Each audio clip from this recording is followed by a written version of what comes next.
Good morning and welcome to the University Convocation for Fall 2020. Let me begin by thanking all of you for the teamwork and professionalism demonstrated by all faculty and staff in spite of the many challenges posed by the COVID-19 pandemic. Because of your hard work, unrelenting determination, and work ethic, we have come through with Fall 2020 retention projected to be the highest ever, and enrollment at approximately 6,600 and climbing. We have not seen enrollment numbers this high since 2008. But in spite of the unprecedented challenges we faced, and there have been many, we have seen many positive outcomes, and President Clune will share these positive outcomes with you in his State of the University address. Please know that faculty, staff, and student safety is our first and foremost priority. You will hear and see the many safety protocols put in place specifically for that purpose. I encourage you to visit the Return to Campus plan on the Nicholls webpage that will serve as a resource for you in answering many of the questions you may have. We want to stress, most importantly, for your safety and the safety of others, to wear a mask with no exhaust valve, maintain social distancing at a minimum of 6 feet apart, and wash your hands frequently. These safety protocols are recommended by CDC and the Louisiana Department of Health. We're all looking forward to a productive fall semester. Our main goal continues to be a strong focus on the mission and vision of the university for providing quality, accredited academic programs, as well as continued focus on the success of our students for increasing retention and progression to degree attainment. As faculty and faculty advisors, you are the experts in your field and serve as role models to our students.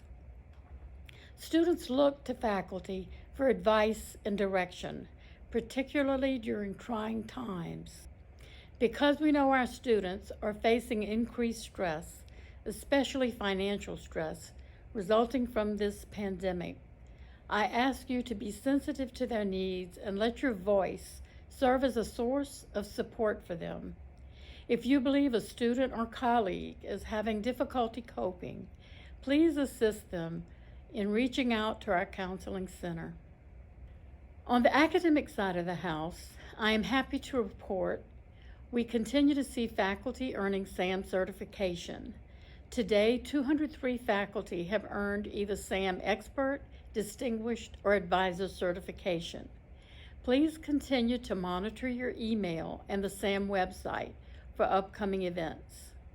This academic year is the third year of data collection that will be part of the SACSCOC 5-year report.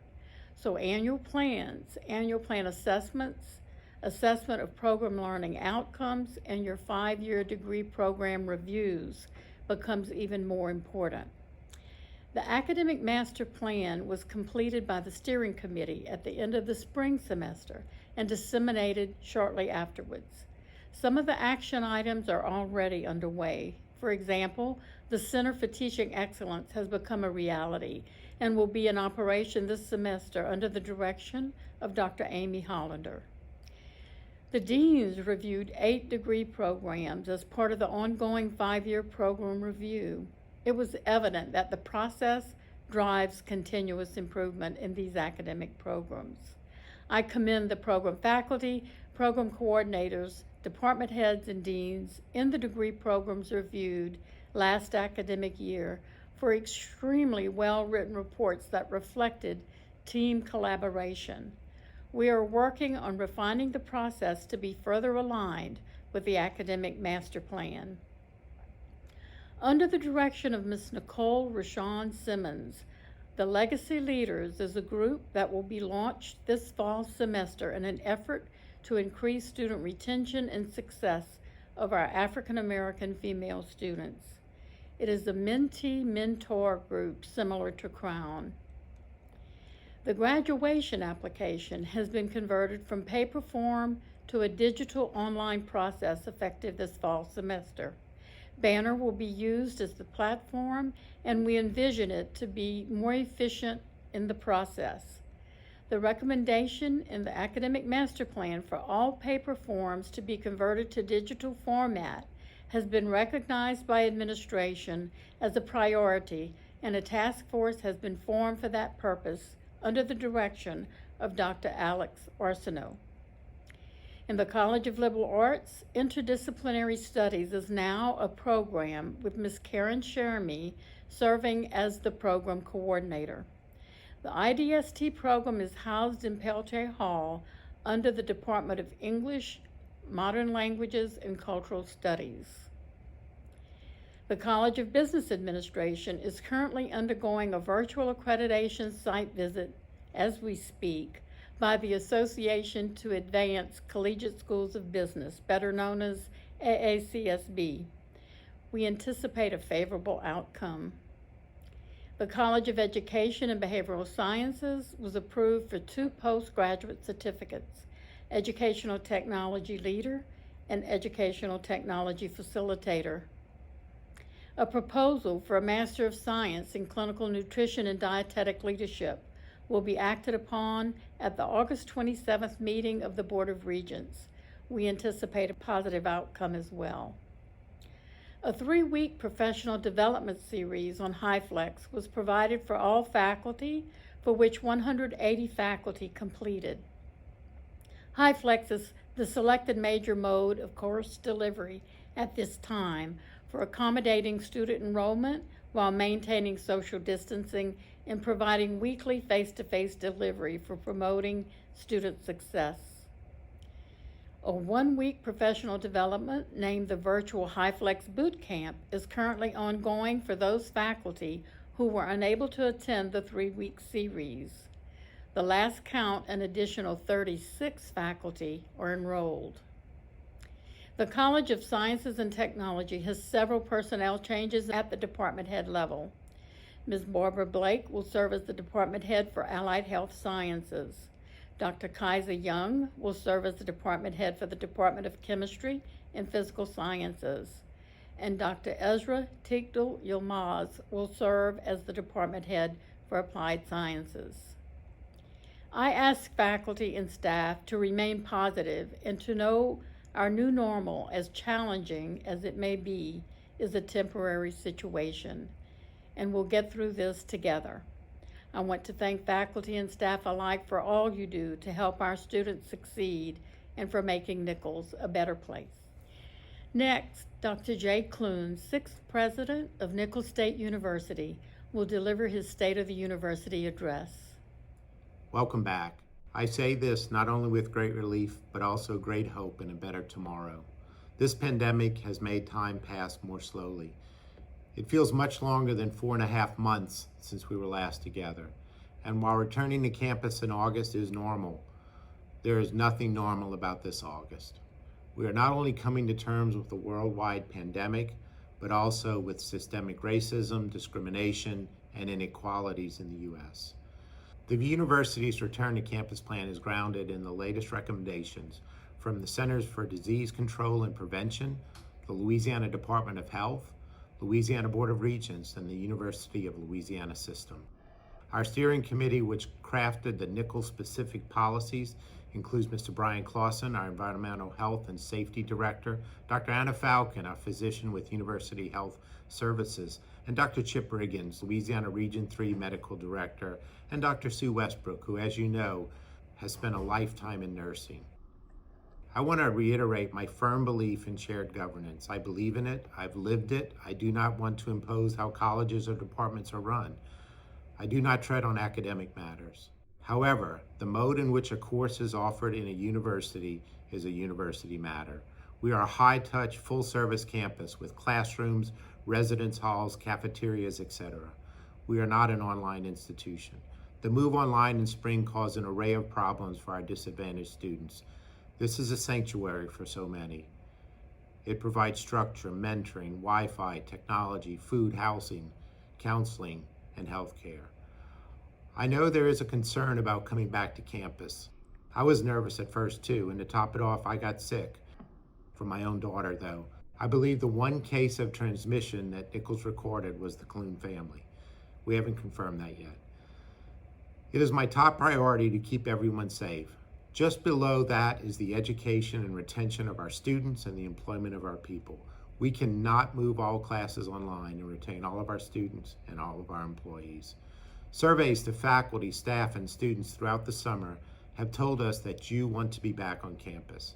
To get through this pandemic as safely as possible, we need to work together. We need to take care of one another. Wear a mask whenever you are in public. The only safe place to remove your mask is when an employee is in their office or a student in their dorm room. We want to avoid contacts, that is 6 feet or less, 15 minutes or more. My experience as a COVID-19 infected person was that I had come into contact with many individuals in the office and in the presidential residences, and none of them tested positive, and very few qualified as a contact. We have spent the summer creating socially distanced learning environments across campus. That includes converting event venues into classrooms, such as the Cotillion Ballroom and the newly renovated Shaver Gym.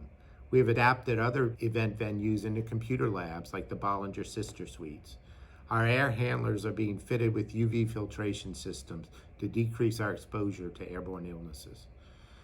Classrooms outfitted with plexiglass. Hallways reminding students what 6 feet looks like.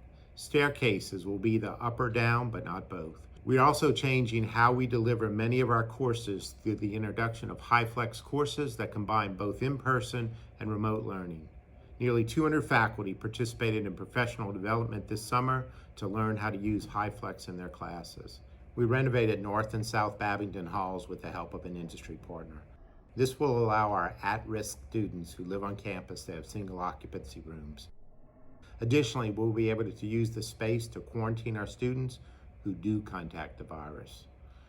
In terms of diversity and inclusion, we are witnessing a modern civil rights movement sparked by the deaths of George Floyd, Ahmaud Arbery, Breonna Taylor, and so many other people of color. It is time that we as a university begin looking at how we address diversity, inclusion, and how we engage as a community. This summer, I made the decision to remove the names of Leonidas Polk and BGT Beauregard from our campus.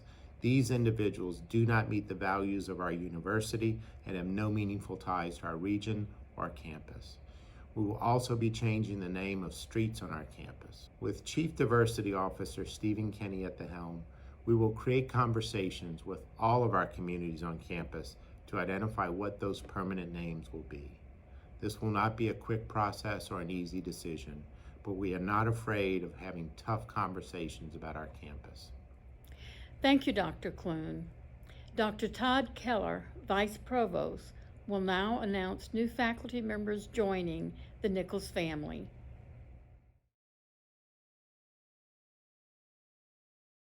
Good morning. One of the highlights of each academic year is welcoming new faculty to the Nicholls family. This year, we are adding over 20 new faculty to the university ranks. From the College of Business Administration, Dr. Julianne Allen from the Department of Management and Marketing, Dr. Dan Yang from the Department of Business Administration and Computer Information Systems. From the College of Liberal Arts, Ms. Caitlin Arndt and Mr. Daniel Reesmeyer from the Department of Art, Mr. Kevin McQueenie from the Department of History and Geography, Dr. Katie Collins and Dr. Christopher Monnier from the Department of English, Modern Languages, and Cultural Studies, and Dr. Stephanie Bahrain from the Department of Social Sciences. In the College of Nursing, Mrs. Lauren Boudreau, Miss Amy Chauvin, Mrs. Shelley Gravois, Mrs. Maria Groh, Mrs. Selena Hargenrader, Mrs. Patricia Ritchie, and Mrs. Rhonda Groh, all from the Department of Nursing.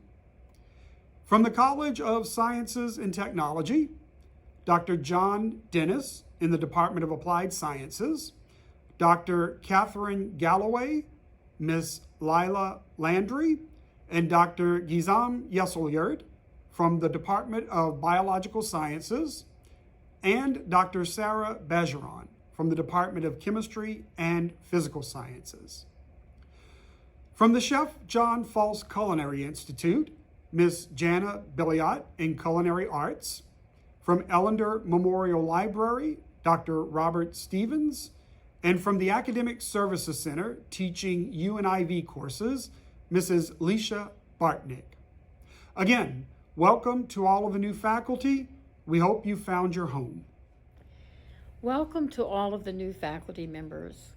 I had the pleasure of meeting you yesterday and look forward to working with you over the next years. It is now time to announce promotion and awards for the fall 2020 semester. The awarding of promotion and or tenure is a rigorous process that testifies to the high quality and value of a faculty member to the university community. The following individuals have earned the awarding of promotion and or tenure. From the College of Business Administration, promotion to professor is Dr. Xuan Li in Management and Marketing. From the College of Education and Behavioral Sciences, promotion to professor, Dr. Elizabeth Block, Dr. Tiffany Papa,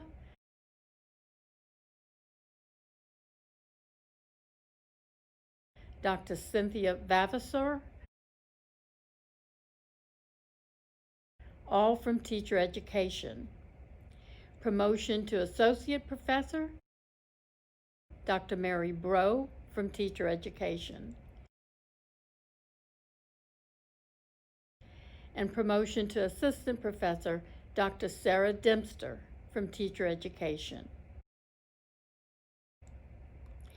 From the College of Liberal Arts, promotion to associate professor, Dr. Michael Martin from English, Modern Languages, and Cultural Studies.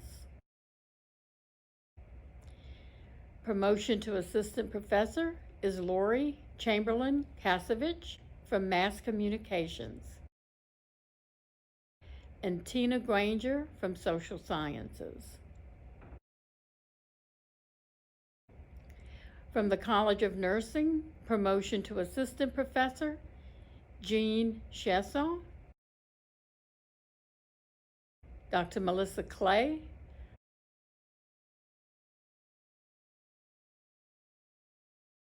Elena Dagg,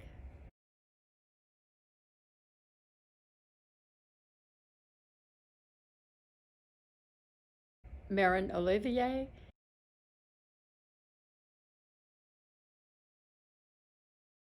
and Diane Rishu.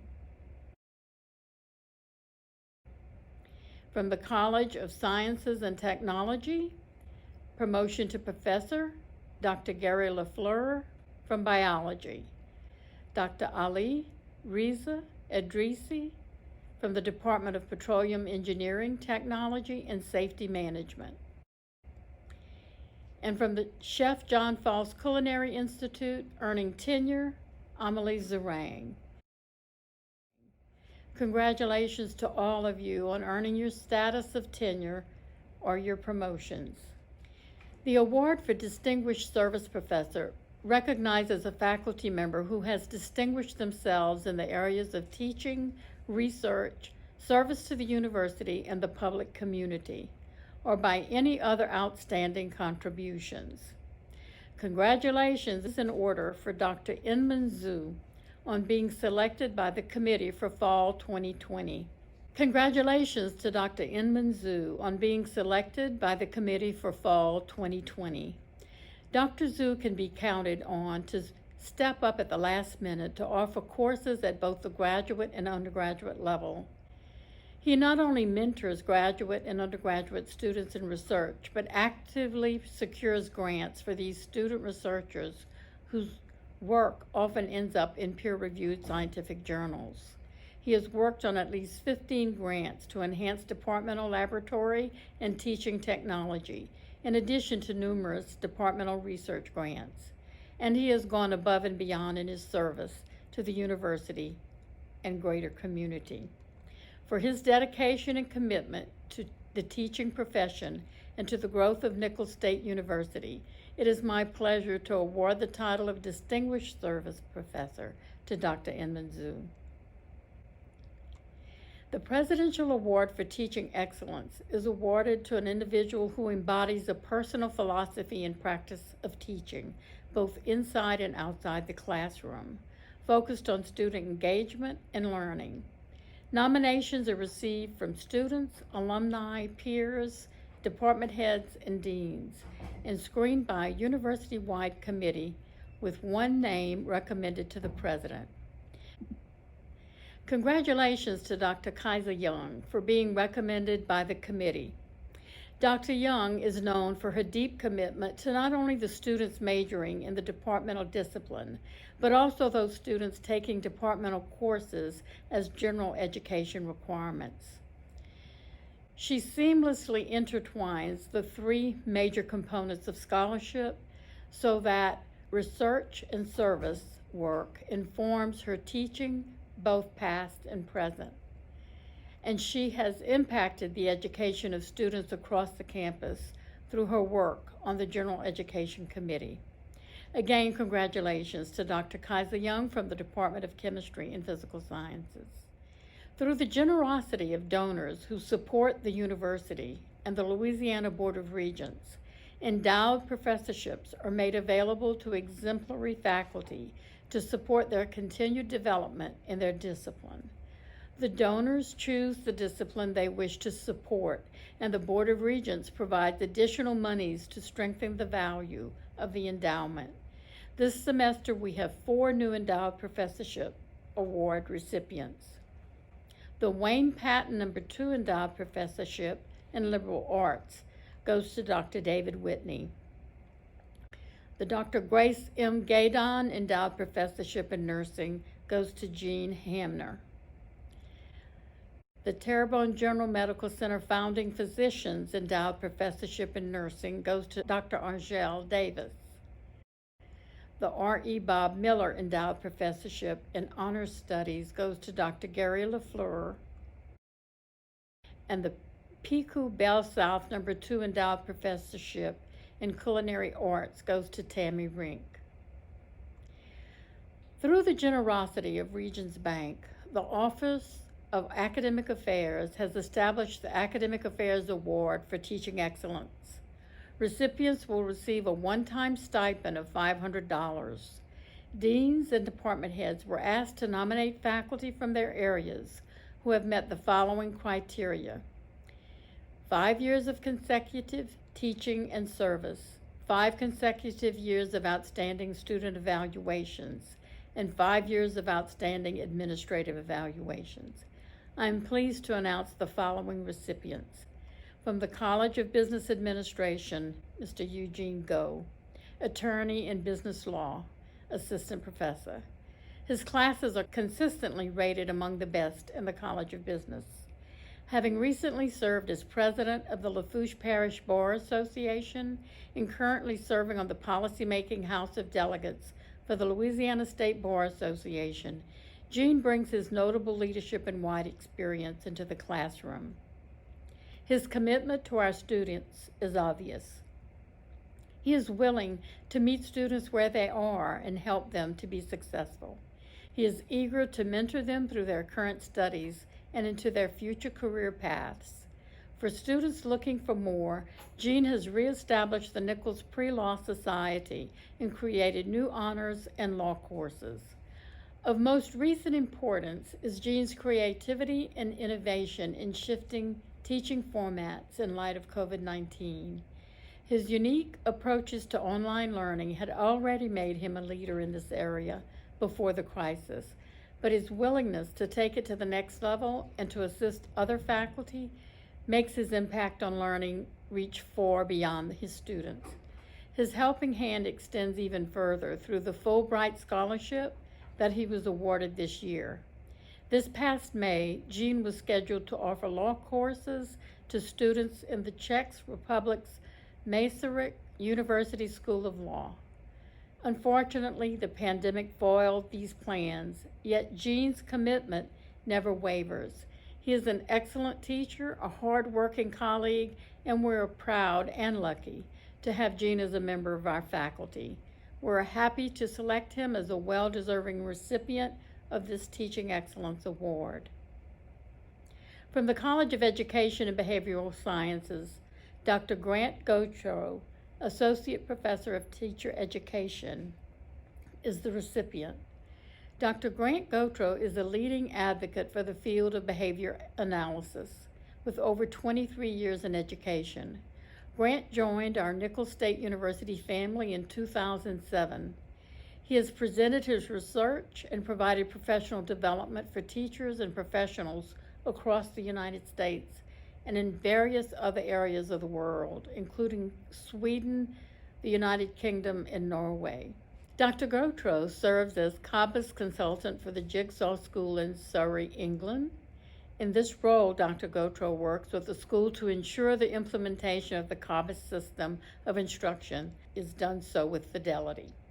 This includes, but is not limited to, reliance on evidence-based behavior, analytic methodology, data-based decision-making, and a systems approach to education, which involves mentoring graduate students, conducting research, and providing professional development for the faculty. Dr. Gautreaux, along with other program faculty, hosts a research poster night every semester. Candidates in the Masters of Curriculum and Instruction program conduct original research in the area of applied behavior analysis with the assistance of candidates enrolled in the elementary education 1st through 5th program. This opportunity is oftentimes what attracts our candidates to return to graduate school upon graduation. Dr. Gautreaux always goes above and beyond to best serve the candidates within the college, and he is definitely an asset to the Department of Teacher Education. From the College of Liberal Arts, Dr. Andrew Simoncelli, Associate Professor of Mass Communications and Director of Distance Education, is the recipient. Dr. Simoncelli has spearheaded the university's efforts to pivot online in the midst of the COVID-19 shutdown. To be sure, a number of people were instrumental in this effort.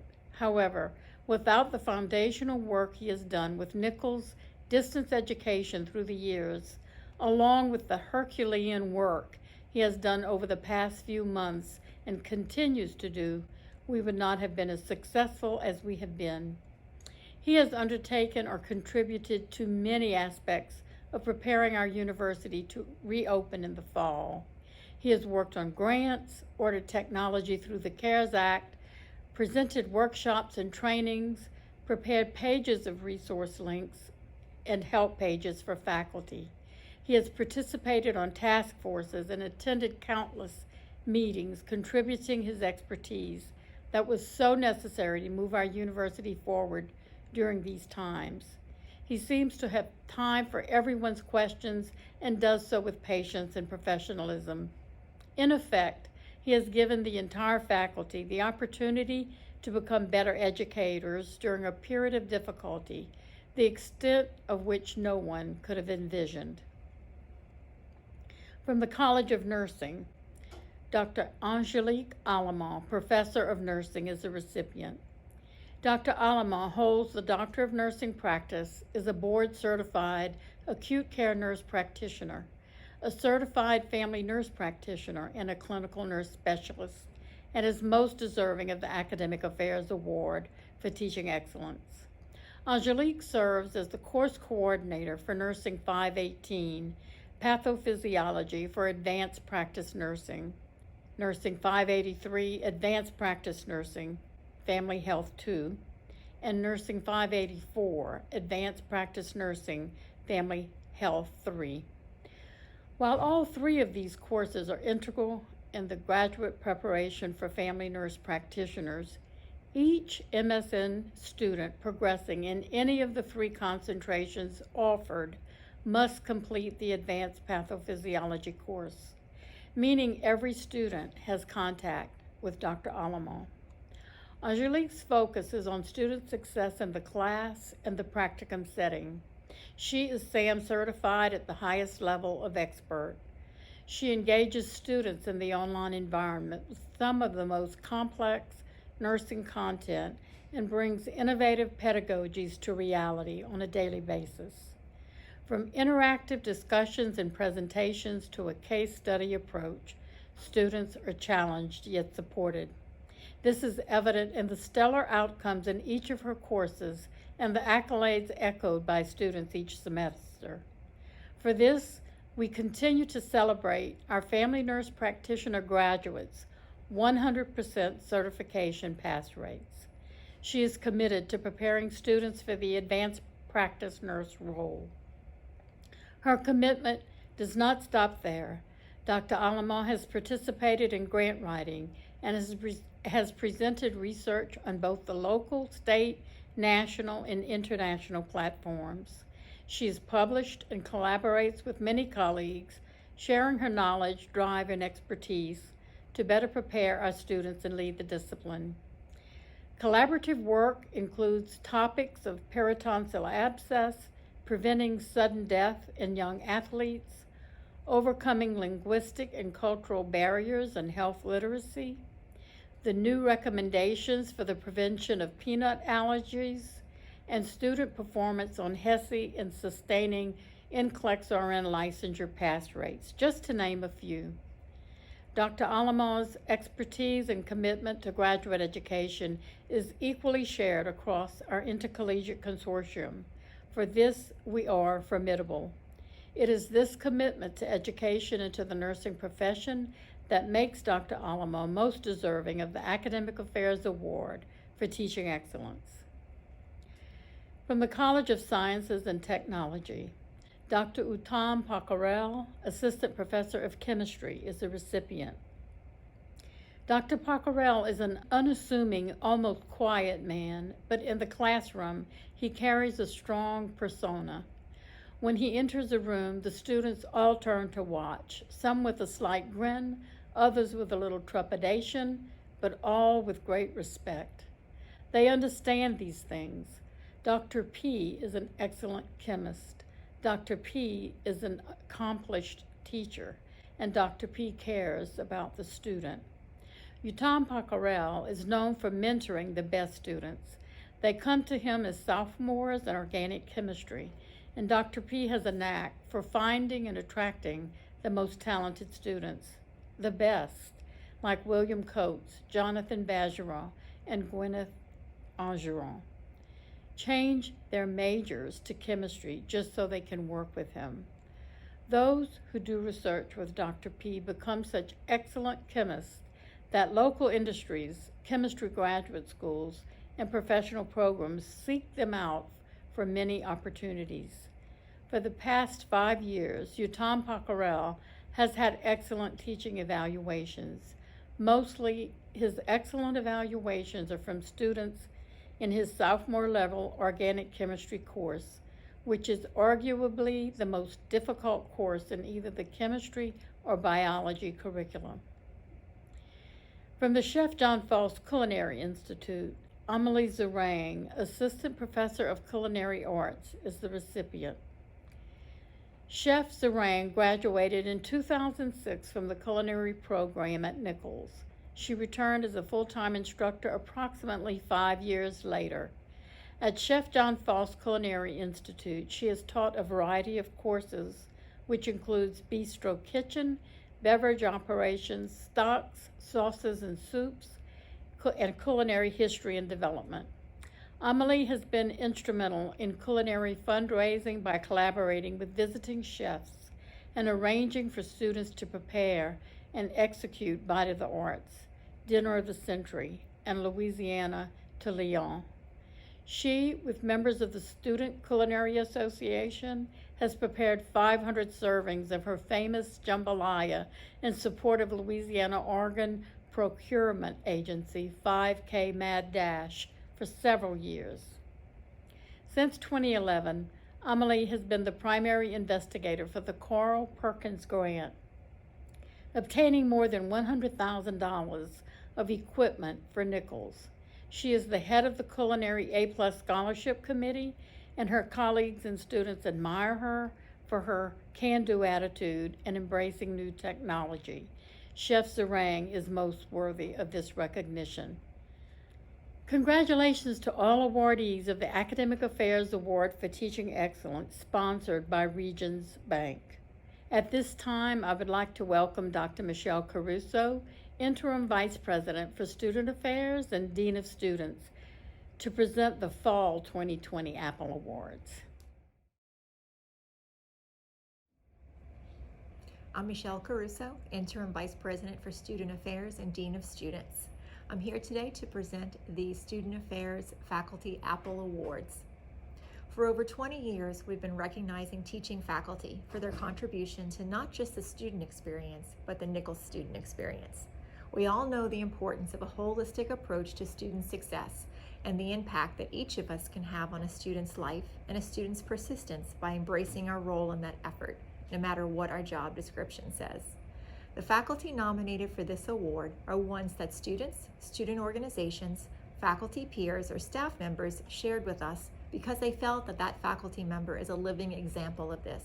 From there, a selection committee of students, faculty, and staff met to review the nominations and determine the recipients in each of the categories that reflect various ways that teaching faculty impact students. The nominations for the 2019-2020 school year were stellar. The first category is Outstanding Faculty Advisor of a Student Organization. This award is presented to the faculty advisor who has effectively guided an organization. This person will have been diligent in their attendance at organizational functions, will have led the group through a difficult problem, will have helped the group to achieve its goals, or will have molded leaders for the group. The nominees are Ms. Nikki Boudreau, Mass Communication, Dr. Sarah Dempster, Teacher Education, Dr. Ali Adrisi, Petroleum Services, Ms. Samantha Falgu, Accounting and Finance, Ms. Carrie Granier, Nursing, Dr. Bridget Scott, Applied Health Sciences, and Dr. Allison Terrio, Teacher Education. This year's recipient is Dr. Sarah Dempster, Teacher Education. The next category is for an Outstanding Faculty Mentor. This award is given to the faculty member who has contributed most to an individual student's development, who has encouraged the student to pursue their education in the face of hardship, who has taken great interest in the student's present and future, or who has personally gone out of their way to help a student. This year's nominees are Dr. Angelique Alaman, Nursing, Dr. Scott Banville, English, Modern Languages, and Cultural Studies, and Dr. Elizabeth Block, Teacher Education, Dr. Raj Bhupathi, Biological Sciences, Dr. Sarah Dempster, Teacher Education, Ms. Heather Gamble, Mathematics, Ms. Tina Granger, Social Sciences, Ms. Jean Hamner, Nursing, Dr. Gary LaFleur, Biological Sciences, Ms. Laura Kosovich, Mass Communication, Ms. Lindsay McLean, Mathematics, Dr. Misty Perry, Teacher Education, Dr. Jennifer Plaisance, Allied Health Science, Ms. Helena Richard, Nursing, Dr. Uttam Rakaral, Physical Sciences, Dr. Himanshu Rajay, Biological Sciences, Dr. Justine Whitaker, Biological Sciences, Dr. Ezra Tekdel Yilmaz, Applied Sciences. This year's recipient is Dr. Raj Bhupathi, Biological Sciences. Our next category is Outstanding Faculty Support for Student Activities. This award is given to a faculty member who you see everywhere, who regularly attends student performances, athletic events, honors and award ceremonies, fraternity and sorority activities, who donates time, materials, or funds to support student activities, or who shows visible support for students in a variety of ways. This year's nominees are Ms. Shelley Mathern, Nursing, and Dr. Kimmy Reynolds, Psychology, Counseling, and Family Studies. This year's recipient is Dr. Kimmy Reynolds, Psychology, Counseling, and Family Studies. Our final category is Student Affairs Faculty Merit Award. This award is given to a faculty whose support of students, student activities, and the student affairs mission and goals fall outside of the above described categories. This year's nominees are Dr. Jay Field, Management and Marketing, Ms. Diane Rishu, Nursing, and Dr. Angelique Torres, Nursing. This year's recipient is Dr. Jay Fields, Management and Marketing. Congratulations to all the recipients. We thank you all for everything that you do for all of our students, and we look forward to continued partnerships and collaborations that create our Nicholls student experience. Thank you. Thank you, Dr. Caruso, and congratulations to the recipients of the Apple Awards. Mrs. Renee Hicks, Assistant Vice President of Strategic Initiatives, Effectiveness, and Planning, will now provide an update. Welcome to the Spring 2020 Convocation.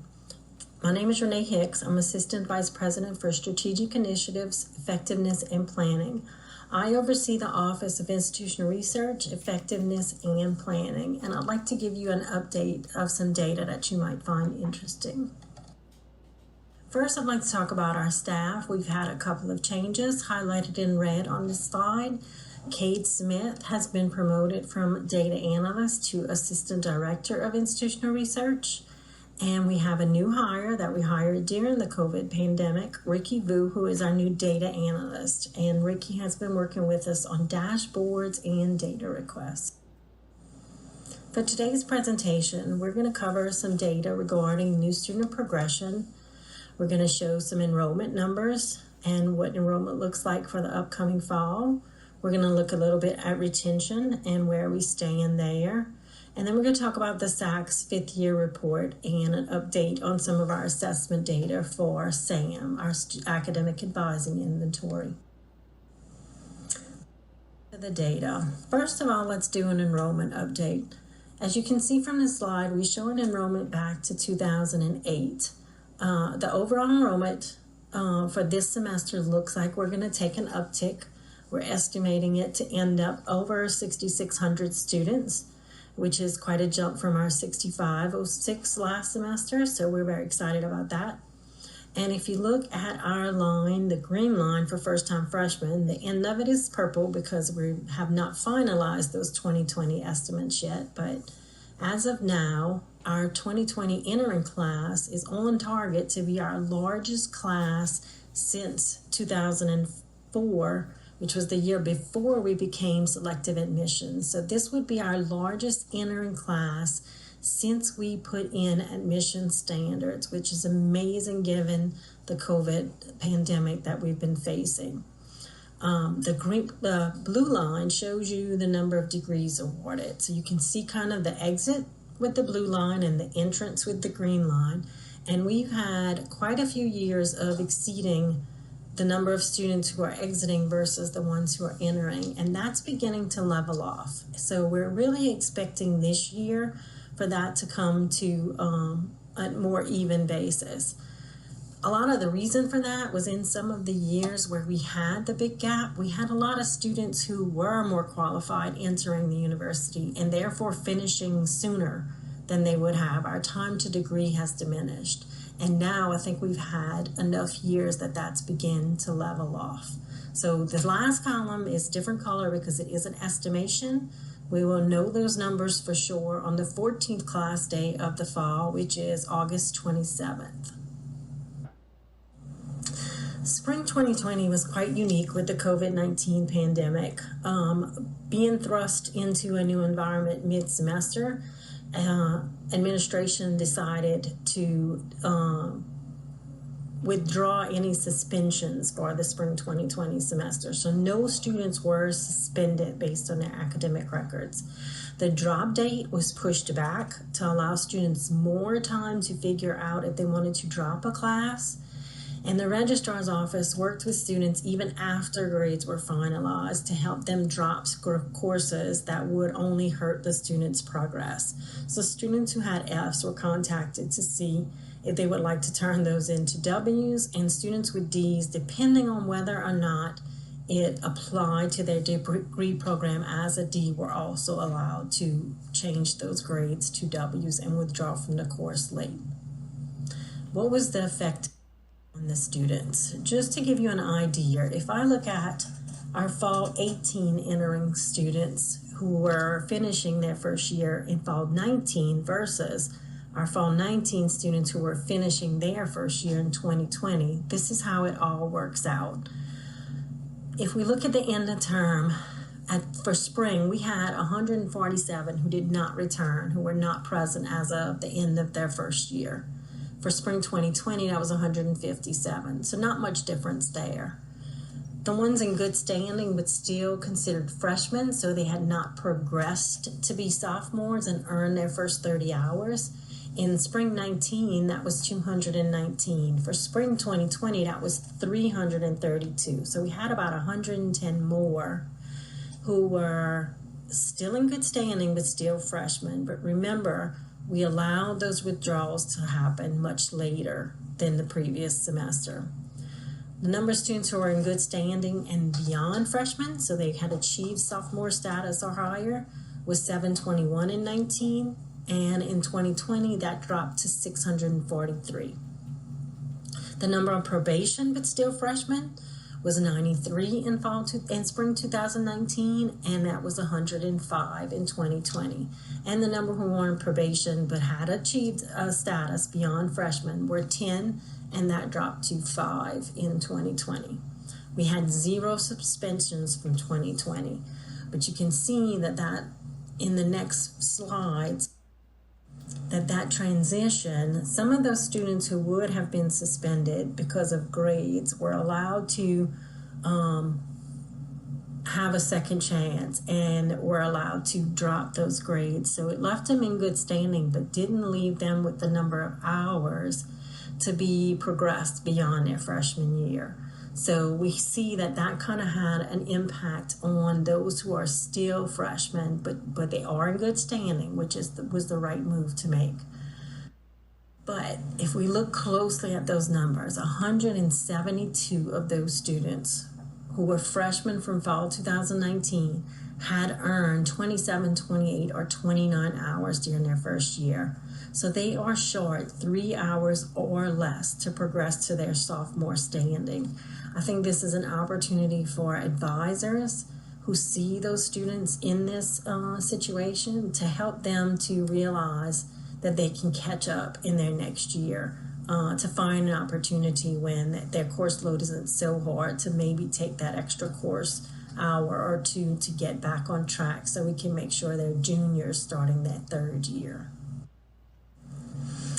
This is the data I show you every year. So this is the percentage of students who started last year in the fall and we're ending the spring. And as you can tell, since we did not do suspensions and we allowed the drops, our suspension and probation rate dropped to 9.9%, which is amazing.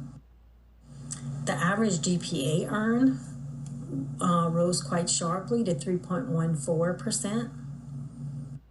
And most interestingly, even though we allowed many more drops, the average credit hours earned by first-time freshman cohort was still 33.1.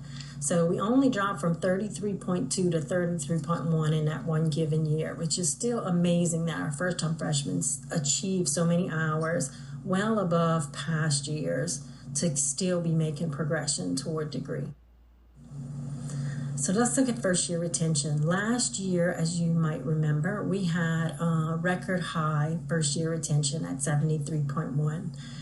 We always see an uptick before the semester starts, and then that comes down and levels off. So right now, the rate is currently at about 76%. So we're hoping that level off happens to still leave us with a record high retention. Right now, that looks promising. Let's look at retention by gender and ethnicity. I did add in the fall 2019, which is the students from last year who are returning as of this year. And again, that's unofficial right now. It will only be official after the 14th class day. But just to show you the breakdown and where it stands at this moment, African American females seem to be taking a sharp rise in their retention rate. African American males look like they are going to take a slight dip, coming down from that 70% to closer to a 64.7%. The Caucasian females have jumped quite a bit to nearly 83%, while the Caucasian males have taken a slight dip as well, showing up at about 68.7%. So let's move on to SACS and our fifth year report. The report will be due in March 2022. So 3 years of data are required for this report. So we are entering into our third year of data to be reported to SACS. And of course, since we are going to have one more year started, there's going to be some partial data that'll be turned in for the 2021 to 2022 year. The reporting assignments have been made. That's all been completed. The first drafts were due in spring 2020. Of course, like COVID, it threw a wrench for some people who had many other things to deal with. A lot of our deans have been assigned these reports to write. With the pandemic and other accreditation requirements, I know some have been stretched. So we are going to jump back on this full speed and get these first drafts done so that we can begin working on those final drafts, which will be due about a year from now. And next fall will be spent editing to get our report ready to be submitted to SACS in March of 2020. Just to give you a SAM update, our SAM director is Dr. Amy Hebert, and she is the Director of Student Retention. What is SAM? When we talk about SAM, SACSCOC, our accreditation body, requires us to develop a quality enhancement plan that goes along with our reaccreditation cycle. For Nicholls, we chose the topic of student advising and mentoring with much input from the faculty at the time. And the two parts of SAM that we have been striving for the past 4 years is a faculty development piece on what advising and mentoring should be and what good practices are, and also a focus on our learning outcomes and the learning outcomes of having our students to understand what advising is and what their overall degree is going to give them. So we look at our freshman reflection piece results. The freshman reflection piece is our direct measure of our learning outcomes, and you can see the learning outcomes listed on the left. When we started, we had only 4 outcomes. So the last 2 were combined that we connected. It was connect extracurricular opportunities and student services with their academic and career goals. We found that confusing, and students might not be connecting both, but might do one better than the other. So the decision was made after last year's assessment to split those outcomes, and they became 2. So you will see the arrow saying that these 2 became 2 separate outcomes. But as you can see, our results have been improving steadily. And in the last year, we made some big strides.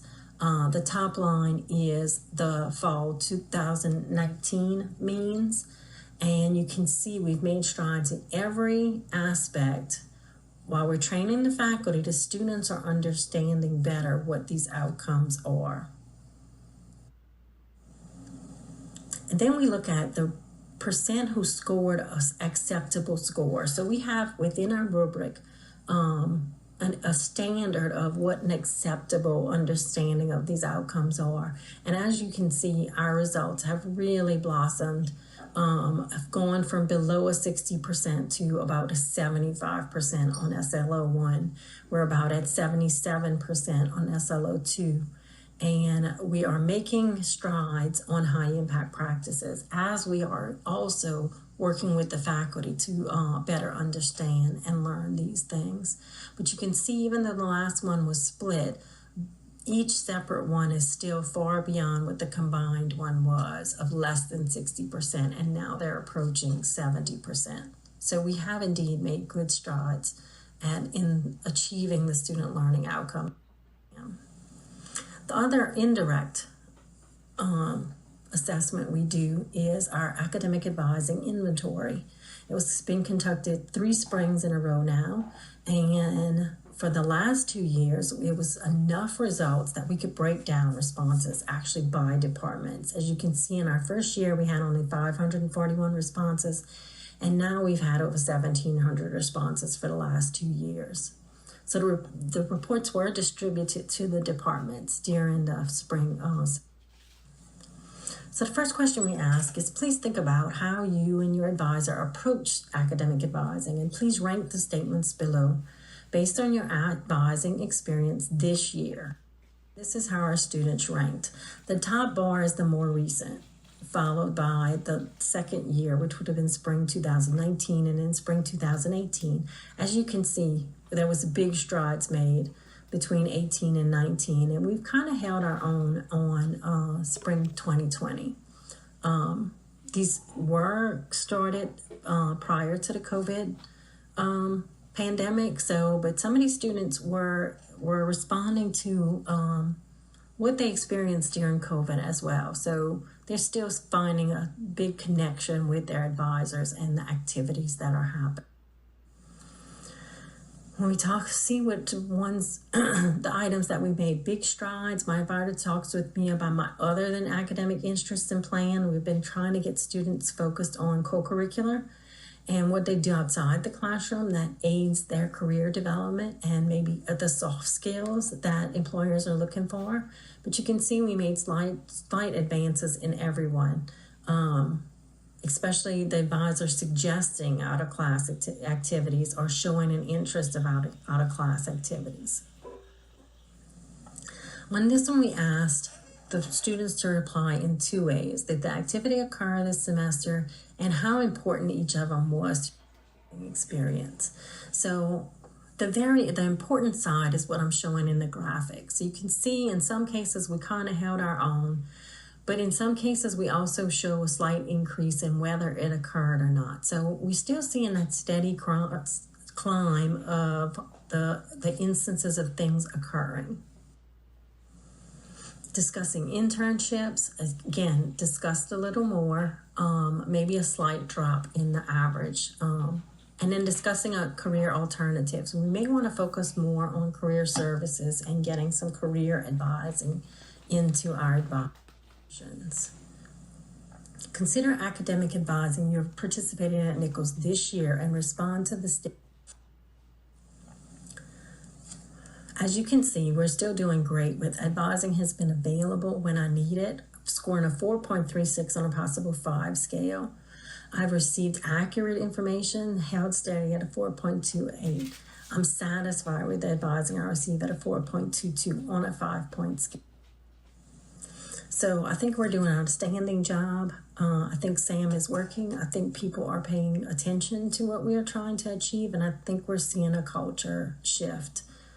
Even with the COVID-19 survey to our students, 75% responded that during COVID they were satisfied with the advising they had received while in the virtual environment. So I think that's a big thank you to our staff and our faculty who advise students and who keep that touch alive even when we can't see them face to face. And I'd like to wish you all well in the upcoming semester. And we are here for any data needs you might have. Feel free to contact me for any additional information at my extension 2556. Thank you, and I hope y'all have a great year. Thank you, Renee. Importantly, issues of diversity and inclusion have taken center stage across the country, and our University of Louisiana system has identified diversity and inclusion as a major focus. Likewise, Nicholls State University has embraced the idea of improving diversity and inclusion practices across the campus. At this time, please join me in welcoming Mr. Stephen Kinney, Assistant Vice President of Human Resources and Chief Diversity and Inclusion Officer, who will now present on critical conversations around diversity and inclusion. Good morning, and welcome to the Fall 2020 Convocation.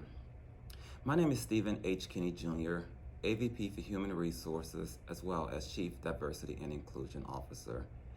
And I welcome you here today as we engage in critical conversations around diversity and inclusion. Oftentimes, when people speak of diversity and inclusion, we're talking about race or gender, but diversity and inclusion is so much more. For those of you that attended the spring 2020 convocation, I gave an analogy around diversity and inclusion. Let's revisit that. The diversity, if you want to make a cake, you go to the grocery store and you buy all the ingredients that you need for that cake. You get to your home and you lay them all out on the counter. You have a diverse set of ingredients. However, you do not have a cake. The inclusion comes in when you take those ingredients and you add them in the right proportions, in the right order, and then you add the pressure and the elements of the oven, the beating, the mixing. That's how you get the cake.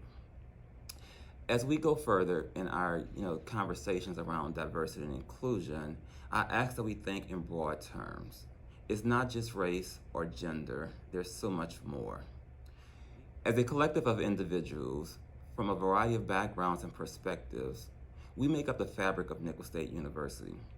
Each of us interwoven into the landscape of what this university represents. When we talk about diversity and inclusion, the conversations could be vast, they could be broad. There could be conversations on race, there could be conversations on gender, there could be conversations on sexuality, socioeconomic status, perspective, and privileges, and the list goes on. Nicholls State University supports values that promote citizenship, the concern for self and others, and the desire for a better world by embracing our core values: civic responsibility, diversity, excellence, integrity, leadership, respectfulness, and responsibility. Civic responsibility is comprised of the actions and attitudes associated with democratic governance and social participation. Excellence is the quality of being outstanding or extremely good in all that we do. At Nicholls State University, we strive to be excellent in everything that we do. As we prepare the next generation of leaders, we want them to be excellent leaders, one of our core values. Integrity is the quality of being honest and having strong moral principles and moral uprightness. Everything we do should be based upon integrity. Leadership is the action of leading a group or an organization. In our right, we all have leadership qualities and responsibilities. If you're a faculty member, you're leading in a classroom. If you're a staff member, you're leading in your respective areas. Whether you have a title or not, leadership is who we are. It is what we do. Respectfulness, the courteous regard for others and their feelings. Responsibility, the duty of accountability for something or someone. And diversity, having a variety or range of different things. There continues to be one particular conversation that divides us. Black lives matter or all lives matter. While it is 100% true that all lives do matter, we have to acknowledge that all lives are not subjected to racial bias, scrutiny, and blatant injustice. All lives matter diminishes the severity and the urgency of the realization that there's a deep chasm of racial injustice and discrimination that is still prevalent today. All lives matter allows the modus operandi to continue without addressing the social disparities that cause people of color to say Black Lives Matters. It is a proclamation that is ringing true. As we walk across campus in fall 2020, we'll see many people wearing masks and taking additional precautions related to COVID-19. COVID-19 is a national pandemic that is causing us to think, act, and operate differently. COVID-19 is at the forefront of many of the conversations right now because it's what's prevalent right now. When we talk about COVID-19, we don't diminish the fact that there is still no cure for cancer. There's still no cure for HIV. There's still no cure for ALS. But COVID-19 is at the forefront of our conversations. Hence, Black Lives Matters is now at the forefront also. We're not saying that everyone doesn't matter. We're saying that Black lives now need to be the focus of the conversation. The problem is not saying that all lives matter, because we can all acknowledge that all lives do matter. Black lives, white lives, LGBTQ+ lives, expatriate lives, and the list goes on.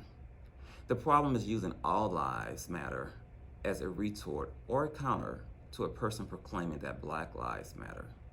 This is a classic example of a microaggression. A statement or action or incident regarded as an instance of indirect, subtle, or unintentional slights or insults toward a group, particularly culturally marginalized groups. At its core, a reactionary and dismissive response of all lives matter is a failure to acknowledge the underlying issues that prompt individuals to profess that Black lives matter. Acknowledgement goes a long way.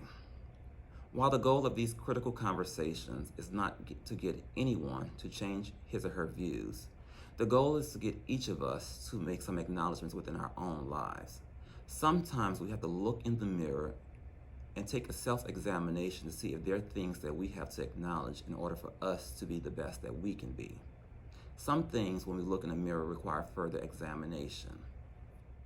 In 1903, in his book, The Souls of Black Folk, William Edward Burghardt Du Bois penned the following: "The problem of the 20th century is the problem of the color line." This was a reference to the physical separation of people based upon race that was evident in the South, where in most places separation was legally enforced. While you may not be familiar with the book, W.E.B. Du Bois articulated that the color line was a global problem because it allowed those who happened to be white to dominate, exploit, and narrow the opportunity for development for people of color. Many years after W.E.B. Du Bois, in his iconic speech at the Lincoln Memorial in March of 1963, Dr. Martin Luther King Jr. shared his dream with the world, a dream that his 4 little children will one day live in a nation where they are not judged by the color of their skin, but by the content of their character. More than 100 years after Du Bois' assessment, and almost 60 years after King's dream, the conversation around race is alarmingly relevant today. If we're going to rid this nation and the world of racism, systematic discrimination, and injustice and all their manifestations, we must authentically face the color problem that still exists. I understand for some people, it is easier to say, I am colorblind. I don't see color with regard to race. However, I challenge you to see color. Without seeing the beautiful colors of the rainbow, we fail to see the beauty of the world around us. Without seeing color, we sterilize everything and minimize the individuality that makes us each unique. We think about the fabric of this university. We each bring a uniqueness to the institution, and we have to add color in there. Our color adds to our perspective. Our color adds to our experience, and overall, our color adds to who we are as an institution. For the individual that is not a parent, their perspective on raising children is different from your colleague that is actively raising small children. Similarly, if you're not a person of color, when you're stopped by the police, your perspective and experience is different than your friends of color when they're stopped by the police. The experience is different, and that we have to acknowledge. Thus, if an individual says Black lives matter, it is not their profession that all lives do not matter. It is their acknowledgement that we must continue to dismantle the color line that historically has more adversely impacted people of color. If someone calls the fire department and says there's a house on fire, when the firefighters show up, they're going to turn their hoses in attention to that house is on fire. They're not going to focus upon the entire block, but the immediate reaction is to the house that's on fire. The problem, again, is not saying all lives matter. The problem is using all lives matter as a counter to a person professing that Black lives matter. Failing to acknowledge the hardships that many have endured because of the color of their skin. The word all in itself is inclusive.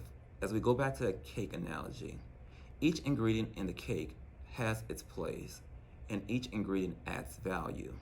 If you take one ingredient out of that cake, the results are completely different. You can't have the cake you intended to have. We must resolve within ourselves that all lives matter, but all lives have not been in danger because of the color of their skin. All lives have not been on the receiving end of hatred because of the color of their skin, and all lives have not had to justify their existence simply because of the color of their skin. Again, I'm not asking anyone to change their perception or perspective on Black lives versus all lives matter. This is just a conversation of acknowledgement. Martin Luther King said, "Whatever affects one directly affects all indirectly. I can never be what I ought to be until you are what you ought to be." This is interrelated structure of reality. We should all remain united in our desire for justice, an inalienable right which cannot be taken or given away. To remain united, we have to have these critical conversations. Conversations that are not intended to divide us, but instead to enlighten us to a perspective that may be different from our own. The hope is that we gain a greater appreciation for another person's perspective. I challenge you, as we continue forward as a collective institution of collective effort, that we force ourselves to have these critical conversations. Again, we are educating the next generation of leaders. We want to equip them with those things that make up our core values. The collective effort of Nicholls State University requires me to do my part as well as you to do your part. We are Nicholls State University, and we're in this together. Again, I am Stephen Kinney, AVP for Human Resources and Chief Diversity and Inclusion Officer. Welcome to Fall 2020. Have a great semester. Thank you, Mr. Kinney. On behalf of the entire university administration, I thank you for attending today, and I look forward to the work that we will do in the fall 2020 semester.